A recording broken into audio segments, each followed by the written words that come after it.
personal perspective. And I think for myself personally, when I look back at some of the jobs I've done before, my time at Headley Court, which is our national rehabilitation centre for wounded, injured and sick men and women that have come off the battlefield, really sticks out to me. And I always remember sort of those early few days seeing, young men and women that have lost arms and legs in battle, going through some significant impact and significant change to their life. And you're probably thinking, well, okay, well, Chris, how does that relate to me today as a business owner or as a business leader? Well, I guess in the military, you joined up, to serve your country, and always at the back of your mind, you always knew that there was a chance that it could all go horribly wrong one day. But as proactive, forward-thinking individuals, you always wanted to grow and develop and move forwards, and you were able to keep those chances of failure to the very back of your mind. Well, you as business owners or business leaders took a risk. You decided to put your head above the parapet, take a chance, and do something and lead your community and your customers. And you did that for great reasons. But actually, when being blown up or something like COVID happens, it can change everything.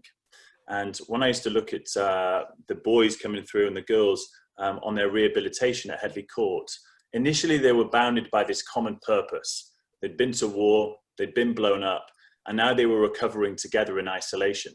And actually, it was in those moments that they found camaraderie, a common sense of purpose, and could actually see some light at the end of the tunnel. And that's similar to what we're doing at the moment in terms of in lockdown, we're coming together, communities are coming together as we try and figure our way out of the challenges that have been presented. But actually, it's not the challenge of impact which is often greatest. The hardest point for those injured men and women that they found so challenging wasn't in isolation, it was actually on their recovery path post that. Because everybody's recovery path is completely different. Some people are out running and walking in 6 months. Some people were bound to a wheelchair for 9, 12, 18 months. And David spoke really briefly at the start in terms of that recovery path for you and your business. Everybody will look different. Some people are thriving at the moment. Some people will be able to open in some way, shape or form over the next 4 to 6 weeks. Some industries may be towards the end of the year. And that is when we need resilience through our teams and through these 5 dimensions to really last the course. So the question I guess we're all probably thinking is, how do I build resilience across these areas? And there's 3 things I want you to think about. Firstly, own your story and change the narrative if you need to.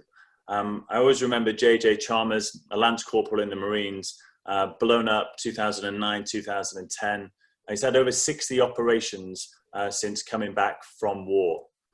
He's now a presenter on the BBC, on the Paralympics and various other shows, which is just incredible. And he always said to me, he said, Chris, he said, I've actually only started living my life since my injury. Now, we all know that's not true, but actually he's created this mindset and he's changed the narrative to actually start living his life, even with the limitations that he's got, which I think is incredible. So you can do that for your team, for your culture, for your business model or your brand. You're entitled to own your story and you're entitled to change your narrative. The one that I always harp on about, and you're probably sick of it, is define your purpose and vision. When your team comes back online, when the economy starts thriving again, people will want to be motivated and inspired.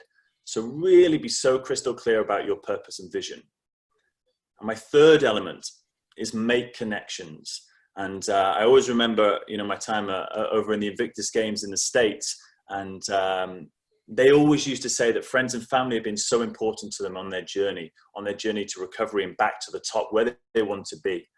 And my wife always says, I think I steal this from her, but she relates this to the matchstick analogy, right? So one matchstick can just be snapped in half really easily, but actually you get 10, 15, 20 matchsticks and try and snap them in half and it becomes really difficult.